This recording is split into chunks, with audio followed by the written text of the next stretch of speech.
আশুলিয়া গেছি অনেক দিন আগে, প্রায় 15 বছর আগে একবার মাহফিলি গেছি। এক বুড়ো 70 75 বা 80 বছর হবে বয়সী বুড়ো আইসিয়া বলতেছে, হুজুর আমি এখন তবলিগের সময় লাগাই, ভালো ধার্মিক, টুপি পাগড়ি সব আছে, জুব্ব জাব্বা, চেহারা খুব সুন্দর, বড় লোক তো, বুড়ো হলে পোশাকের ভাব আছে, তো সব কিছু বলতেছে। ছেলেরা এস্টাবলিশড, মেয়েরা এস্টাবলিশড, আমি এস্টাবলিশড, কের কাছে কে ঠিকানা, ছেলেদের 3-4টে করে গার্মেন্টস এক একজনের, আমার নিজের নামে 4টে গার্মেন্টস, সব কোটি কোটি টাকার কারবার। তা আমি বললাম, কাকা হজ করছেন কবে, হজ করছেন কয়বার? তো বলতেছে, বাবা এই হজ এই খালি জাতি বাড়ি নেই, আর সবই করছে। কেন হজে যান নাই? কয় যখন যাব শক্তি ছিল সে সময় হজ বুঝি না, সে সময় তো দুনিয়াদার ছিলাম, কিভাবে দুনিয়ায় বড় হব। যখন বুঝছি তখন ছেলে মেয়েরা যাইতে দেয় না। কেন যাইতে দেয় না? কয় বহুবার বলছি যে বাপ আমি একটু হজ করে আসি, ছেলেরা এসে আব্বা আপনি আমাদের মোটে একটা আব্বা, আপনি কোন জায়গা যে হজে যে মরে গেলে আমরা আব্বা পাবো কোন জায়গায়, ওকে মোটে একটা আব্বা, আর সবার অনেক আব্বা, ওকে একটা আব্বা, এই জন্য জাতি দেয় না। এই মরার ভয়তে মরে, হজে জাতি দেয় না, চিন্তা করতে পারে। আমি বললাম, চাচা মরবেন না কোনোদিন? তা তো আমিও বুঝি মরে যাবো, ওরা তো আমার এই মরতে, মক্কায় যে মূর্তি দেবে না, আমার বাড়ি মারবে, মক্কায় যে মূর্তি দেবে না, এই জন্য হজে যাইতে পারি না। পরের বছর আবার মাহফিলি গেছি, যাই আমি যে মৌলানার দাওয়াতে গেছি, তারে জিজ্ঞেস করলাম, এই সেই চাচা কো হজে গেছে? কয় যে 3-4 মাস আগে মারা গেছে, হজে যাই নেই, আখেরি ফ্লাইটে চলে গেছে। কিভাবে মরলো? কয় লন্ডন যে মারা গেছে। এমন রোগ বাংলাদেশের কোনো ডাক্তার চিকিৎসা হয় না, ছেলেরা পয়সা আছে, মোটা টাকার মালিক, সব গোছগাছ করে নিয়ে লন্ডন নেছে চিকিৎসার জন্য, এয়ারপোর্টে থেকে নামে অ্যাম্বুলেন্সে করে হাসপাতালের দিকে রওনা দিয়েছে, আর ওই হাসপাতাল অ্যাম্বুলেন্সের মধ্যে মারা গেছে, হাসপাতাল পর্যন্ত যাইতে পারেনি। ঠেকাবি বাপরে, কোন জায়গা মারছিস? মক্কায় মরার দাম ছিল, মদিনায় মরার দাম ছিল, ইহুদিদের দেশে লন্ডন নিয়ে মারছিস, বাপরে মরার ভয়তে হজে যাইতে দিস নাই। মরণ যেখানে আছে সেখানে যেতেই হবে। অমা তাদরি নাফসুম বিআইয়্যি আরদিন তামুত, কে কোন জায়গা মারা যাবা কইতে পারবা না। তবে জেনে রাখো, যেখানে তোমার রুজি আছে সেখানে তোমাকে যাইতেই হবে, যেখানে তোমার মরণ আছে সেখানে তোমাকে যাইতে হবে, যেখানে যে রুজি আছে যাইয়ে খাইতেই হবে, যেখানে মরণ আছে সেখানে যে মরতেই হবে।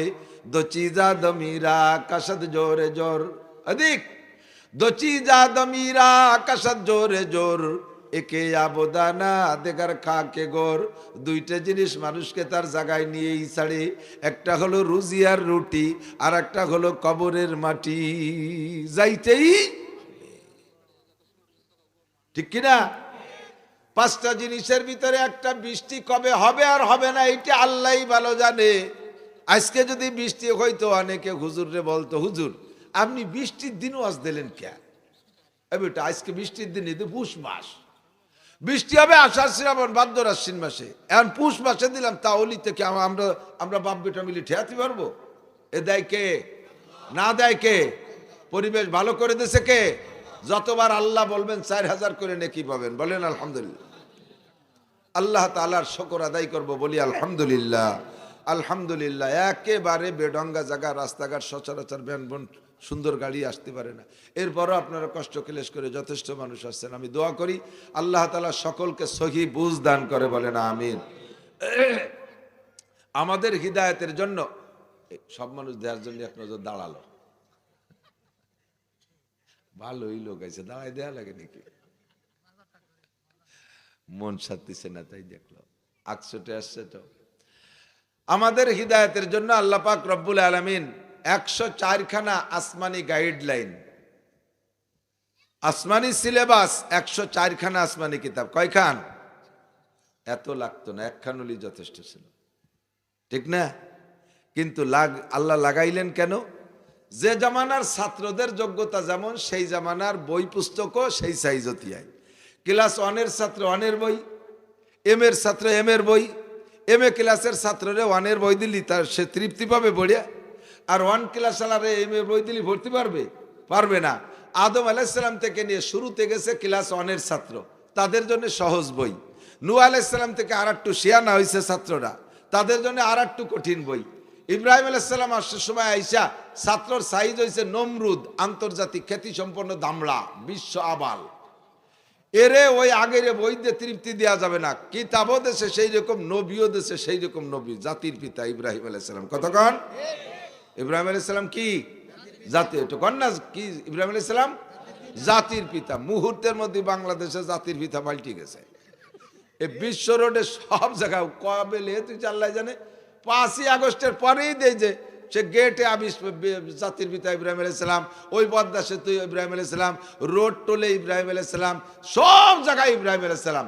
এই নামটাই বাড়ি ফাইন নাম হয়েছে, আর কেউ কোনোদিন নামাতে পারবে না। কতক্ষণ ঠিক না, ভালো নাম হয়েছে। আল্লাহ তো ইব্রাহিম আলাইহিস সালামকে দিয়ে আল্লাহ তাআলা সেই রকম কিতাব দিছে। এরপরে মুসা আলাইহিস সালাম পর্যন্ত আসতে আসতে দামলা আরো বড় হয়ে গেছে, একটা নাম তার ফেরাউন। এই সাতপোলা যুবকরা, তোমরা বাদাম খাবা তাই ইহা নাইছো কীর্তি নাকি? বাদাম কি বাপের বসে খাইয়ে থাও না? অজের ক্লাসে বসে বাদাম খালি তা কি গুড়ার ডিম শুনবা? এক কিতাবা দিতে বড়িয়ে ভাতি তোমার 14 গোষ্ঠী লাগবে। বহু কষ্ট করে বড়িয়ে টড়িয়ে গুছাইয়ে তাল বড়িয়ে নিয়েছি, প্লেটটা দিচ্ছি, চুপ করে খালি খাবা। মনে রাখবা, একদিন যদি আল্লাহ স্টেজে তোমারে বসায়, দুয়ে মুছে খাতি পড়বে, স্টেজের ওজন আছে। এ মাইক ধরতে পারলি খালি টাহা আর টাহা।